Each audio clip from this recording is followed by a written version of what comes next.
Hi, my name's Jeremy, I'm Sarah. and we taught level 2 at Uptown Swing this week. It is the month of tempo. So we're investigating how to dance to faster tempos. Some things that we did this week is we walked around. We kind of moved forward and back, and we talked about not taking each step individually, but instead having leaders move their body forward in time and moving back in time.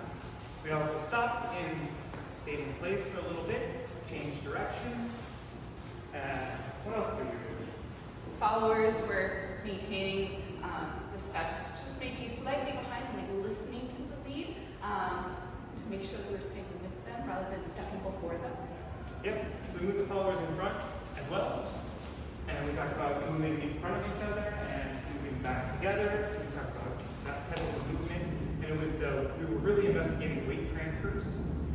Then, We also did a slide. that's right. 1, 2, 3, 4, 5, 6, 7, 8. 1, 2, 3, 4, 5, 6, 7. Talked about that slide for a couple of minutes. Lastly, we started out with the Charleston swing out, and it looks like this. 1, 2, 3, 4, 5, 6, 7, 8. 1, 2, 3, 4. We will be investigating that again next week. We also did the tuck turn with the kicks. You're right. It looks like this. 1, 2, 3, 4, 5, 6. 1, 2, 3, 4, 5, 6. We'll see you next week.